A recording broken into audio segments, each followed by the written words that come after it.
আচ্ছা silent please, silent please. Turab সাংবাদিক তুরাব।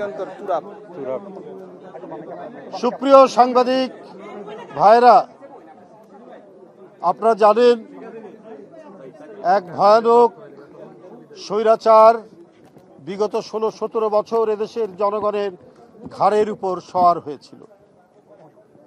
তার একক কর্তৃত্ববাদী শাসন নিশ্চিত করার জন্য তিনি এই দেশে তরুণ যুবকদেরকে হত্যা শুরু করেছিলেন প্রথম থেকে, যারা তার দুঃশাসনের বিরোধিতা করেছে, যারা তার দ্বিতীয় বাকশালী শাসনের বিরুদ্ধচারণ করতে গিয়ে গুম হয়েছেন, বিচার বহির্ভূত হত্যার শিকার হয়েছেন, ক্রস ফায়ার হয়েছেন, গুপ্ত হত্যার শিকার হয়েছেন। তার অন্যতম একজন ছিলেন এই সিলেটের কৃতি সন্তান এম ইলিয়াস আলী, যিনি একজন জাতীয় নেতা এবং সাবেক সংসদ সদস্য। এই গুম এবং খুনের সংস্কৃতি শেখ হাসিনা সারা দেশে তিনি চালু রেখেছিলেন, কারণ তাকে অবৈধভাবে ক্ষমতা টিকিয়ে রাখতে হবে। উনি জেনে গেছেন যে ভোট করে আর কোনোদিন তিনি ক্ষমতায় থাকতে পারবেন না। এই কারণেই তিনি এমন একটি অমানবিক পন্থা অবলম্বন করেছিলেন, যে পন্থা দিয়ে তিনি তার ক্ষমতাকে দীর্ঘস্থায়ী করতে চান। এই জন্য তিনি শ্রমিককে গুম করেছেন, তিনি ছাত্রকে ক্রস ফায়ার দিয়েছেন, দিয়ে একের পর এক একতরফা প্রহসনের নির্বাচন করে শেষ 7ই জানুয়ারির নির্বাচন করে তিনি মনে করেছেন তিনি অদ্বিতীয়, তাকে আর কেউ ধরাছোঁয়ার মধ্যে পাবে না। বন্ধুরা আমার, আল্লাহ তো সবসময় দেখে, অনেক সময় দড়ি ছেড়ে দেয়, তারপরে যখন দড়ি ধরে টান দেন তখন সে বুঝতে পারে যে তার ক্ষমতা কত কম। বন্ধুরা আমার, সারা বাংলাদেশকে লাশের দেশে পরিণত করে শিশু, কিশোর, তরুণ এদের রক্ত পান করে শেখ হাসিনা আবারও মনে করেছিলেন টিকে থাকবে, কিন্তু একের পর এক নিজেদের আত্মদান, নিজেদের আত্মহুতি দিয়ে যেভাবে ছাত্র জনতা শেখ হাসিনাকে ঘিরে ধরছিল, প্রথম দিকে শেখ হাসিনা ওটা টেরই পায়নি। শেষ দিন পর্যন্ত সে চেষ্টা করেছে দরকার হলে 1-2 লক্ষ লোককে হত্যা করে হলেও তাকে টিকে থাকতে হবে, কিন্তু সেটি আর তার পক্ষে সম্ভব হয়নি। সকল বাধা অতিক্রম করে বাচ্চা ছেলেরা যখন নিজের জীবন দিচ্ছে একের পর এক, আর সেই নিজের জীবন দেওয়া সেই লাশ তার সহকর্মীর দেখে আরেকজন শিশু কিশোর এগিয়ে গেছে নিজের জীবন দেওয়ার জন্য। এই আত্মোৎসর্গ, এই মহিমামণ্ডিত নিজের আত্মদান এই বাংলাদেশে এক উজ্জ্বল অধ্যায় তৈরি করেছে। আর এই উজ্জ্বল অধ্যায়ে শেখ হাসিনাকে অবশেষে পালাতে হয়েছে। বন্ধুরা আমার, তার মধ্যে একটি জীবন এই সিলেটের সাংবাদিক তোরাব আলী। 19 জুলাই সেই দিন আমি গ্রেপ্তার হই ঢাকা জাতীয় প্রেস ক্লাবের সামনে থেকে। এরপরে শুনলাম যে তোরাব আলী, কি তোরাব, আবু তোরাব, সে নিহত হয়েছেন। নয়াদিগন্তের এই তরুণ সাংবাদিক মাত্র 2 মাস আগে যার শুভ পরিণয় হয়েছে, বিয়ে হয়েছে, তার নববধূকে বিধবা করে শুধুমাত্র দেশের স্বাধীনতা, গণতন্ত্র, দায়িত্ব পালন করতে গিয়ে নিজের জীবন অকাতরে দিয়ে দিয়েছে। সেদিন বিএনপির কর্মসূচি ছিল, সেই কর্মসূচির দায়িত্ব পালন করতে গিয়ে আবু তোরাব এই পৃথিবী থেকে বিদায় নিয়েছে। এই আত্মদান তো বৃথা যাবে না, এই আত্মদান তো বৃথা যেতে পারে না। আজকে শেখ হাসিনাকে যারা আশ্রয় প্রশ্রয় দিয়েছেন দীর্ঘ 15-16 বছর, এখনো তারা দিয়ে যাচ্ছে। গোটা পৃথিবীর মানুষ বাংলাদেশকে শেখ হাসিনার আমলে একভাবে দেখেছে, তারা আরেকভাবে দেখছে।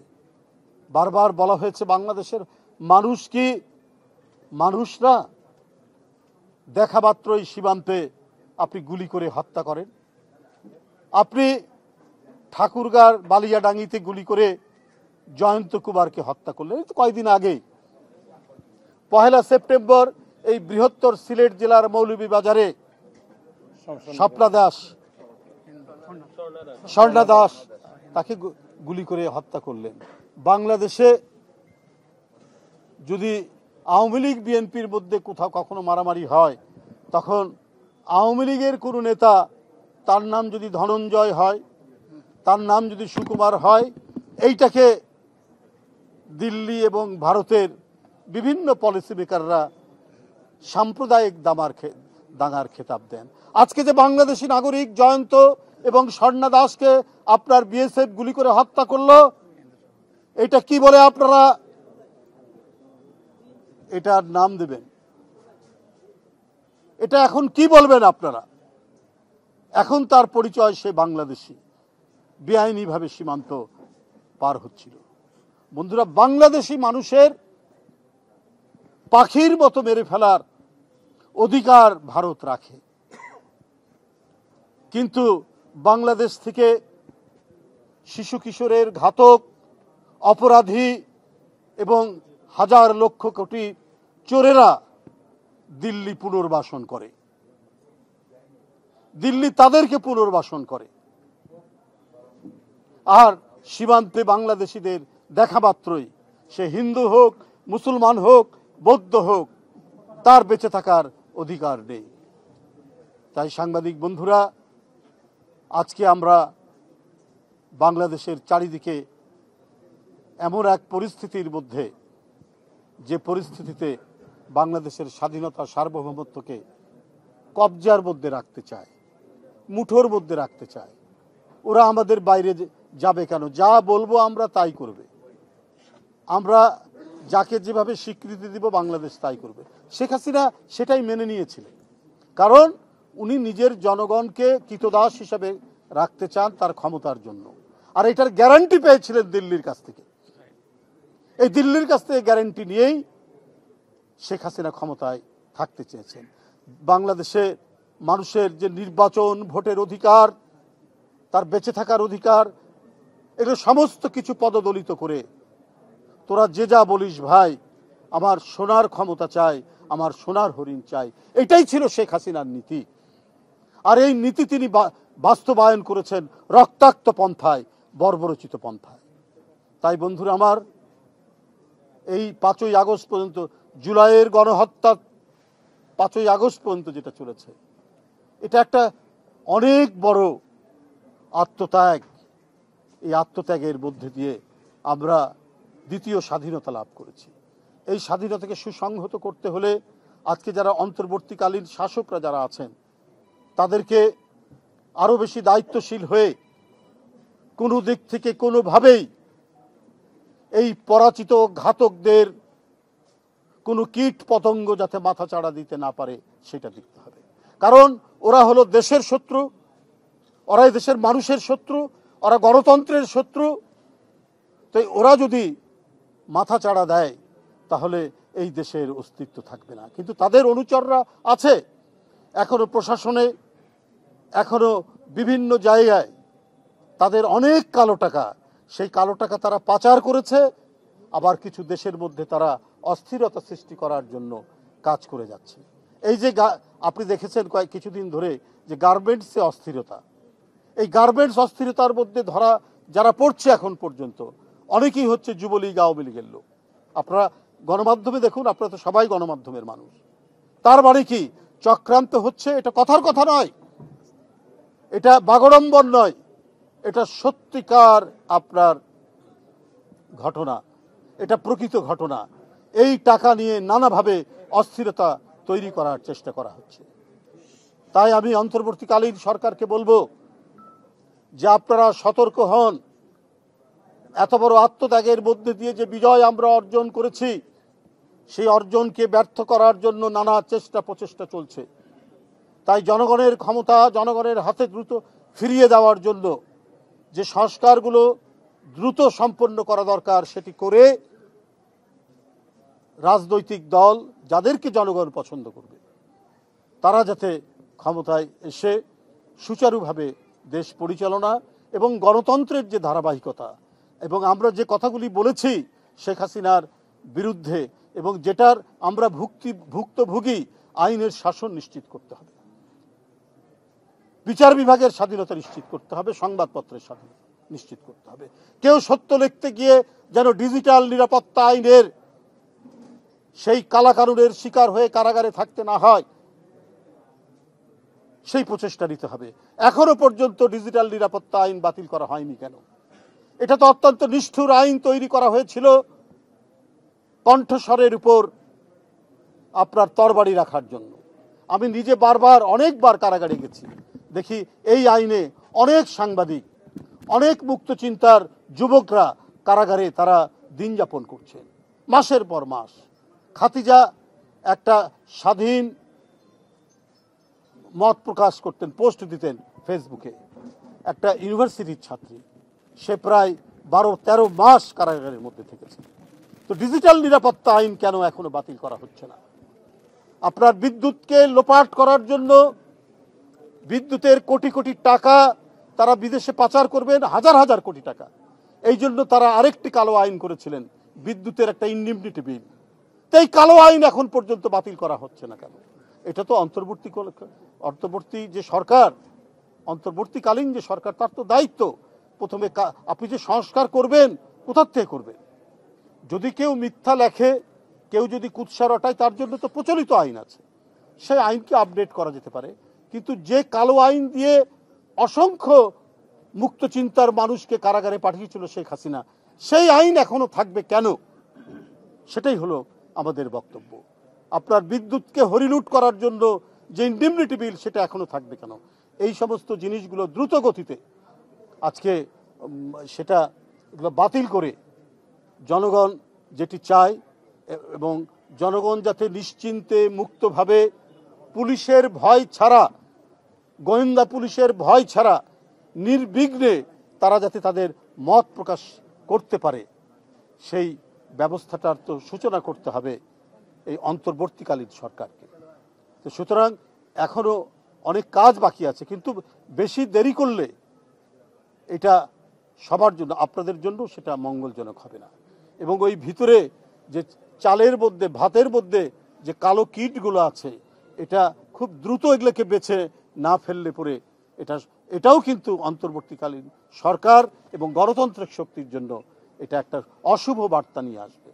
আজকে নানাভাবেই শেখ হাসিনার যারা তল্পি বহন করেছেন, শেখ হাসিনাকে যারা নানাভাবে রক্ষা করেছেন এবং শেখ হাসিনাকে আশ্বস্ত করেছেন, ডিজাইন, এলিগেন্স, বিউটি, সেরা পণ্য সবার জন্য জেভিকো চেয়েছেন, এই ফায়দা নিজের শুধু ফায়দা নয়, এটা পার্শ্ববর্তী দেশের স্বার্থ রক্ষা করতে গিয়ে এই ফায়দাগুলো তারা লুটেছেন। তো যাই হোক, আমি আজকে আবু তোরাবের আত্মার মাগফিরাত কামনা করছি। আমরা যতদিন বাঁচব, এই দেশ যতদিন থাকবে, আমরা যদি সত্যিকার একটা গণতন্ত্রের চর্চা, গণতন্ত্রের অনুশীলন এবং গণতন্ত্রের ধারাবাহিকতা, অবাধ সুষ্ঠু নির্বাচনের মধ্যে দিয়ে বারবার যে নির্বাচনী পালাবদল সরকার গঠন যেটি হবে, সেটা যতদিন চলবে, সেটা যদি আমরা নিশ্চিত করতে পারি এবং এটার যদি আমরা ধারাবাহিকতা বজায় রাখতে পারি, তাহলে আবু তোরাবের যে আত্মদান, সেই আত্মদান সার্থক হবে। বন্ধুরা আমার, আজকের আজকের যে আমরা এসেছি, এটা হচ্ছে আমরা বিএনপি পরিবার নামে একটি সংগঠন। সেই সংগঠনটি প্রধান পৃষ্ঠপোষক আমাদের ভারপ্রাপ্ত চেয়ারম্যান দেশনায়ক তারেক রহমান। তার পৃষ্ঠপোষকতায় সারা দেশে যারা মারা গেছেন, সে যে দলেরই, গণতন্ত্রকামী যে দলেরই হোক, যে পেশারই হোক, তিনি সেটি দেখেননি, আমাদেরকে পাঠিয়েছেন। আমাদের সাথে এই সংগঠনের আহ্বায়ক আতিকুল ইসলাম রুম্মন এখানে উপস্থিত রয়েছেন। এই সংগঠনের সাথে উপদেষ্টা একজন আমাদের ইঞ্জিনিয়ার আশরাফ আছেন। এই সংগঠনের সাথে আরেকজন কি নাম, আবুল কাশেম সাহেব, তিনি এখানে আছেন। এরা সব তারেক রহমানের শুভেচ্ছা নিয়ে। তিনি শুধু একজন রাজনীতিবিদ নন, তিনি রাজনীতির ময়দানে আমরা সবাই একজন জাতীয় নেতা হিসেবে জানি, কিন্তু তিনি নীরবে নিভৃতে মানব হিতৈষীর যে কর্মসূচিগুলো করেন, সেটি অভাবিত, সেটি অভূতপূর্ব। এই কাজটি উনি যখন দলের চেয়ারম্যানের দায়িত্ব গ্রহণ করেননি, তার আগে থেকেই সারা দেশে যারা গুম খুনের শিকার হয়েছেন, তাদেরকে সহায়তা করে গেছেন নীরবে নিভৃতে। এখনও তিনি সেই কাজগুলি করেছেন। তার পক্ষ থেকে একটি ছুটে এসেছে এই জায়গায়। তো আপনারা অনেকক্ষণ ধরে আমাদের আজকের এই কর্মসূচি জানাচ্ছি। আমাদের সাথে এখানে উপস্থিত আছেন জেলা বিএনপির আব্দুল কাইম চৌধুরী সভাপতি, সাধারণ সম্পাদক ইমরান। না, মূল্যায়নটা আমরা বারবারই বলেছি, সবসময় বলেছি যে হ্যাঁ, কিছু মানুষ তো, কিছু সরকারি কর্মকর্তারা শেখ হাসিনার যে ফ্যাসিবাদী শাসন, নির্দয় নিষ্ঠুর শাসনকে প্রতিষ্ঠিত করার জন্য অর্থাৎ নির্দয় ভূমিকা পালন করেছে। এমনও শোনা গেছে একজন এসপি বলছেন তার একজন জুনিয়র অফিসারকে যে মিছিলের ডিউটি করছে, বলে মিছিলের আওয়াজ পাওয়া যায়, গুলির আওয়াজ পাওয়া যায় না কেন? আপনাদের নিশ্চয়ই মনে আছে বেনজির সাহেব পুলিশ কমিশনার আইজি ছিলেন, পুলিশ সদস্যদেরকে উদ্দেশ্য করে বলছেন তোমাদেরকে গুলি দেওয়া হয় কি পকেটে রাখার জন্য না ব্যবহার করার জন্য? অর্থাৎ প্রকাশ্যে মৃত্যুর, হত্যার তারা নির্দেশ দিচ্ছেন এরা। তো এই ধরনের মানুষ আরও আছে যারা এটা প্রলম্বিত করেছেন।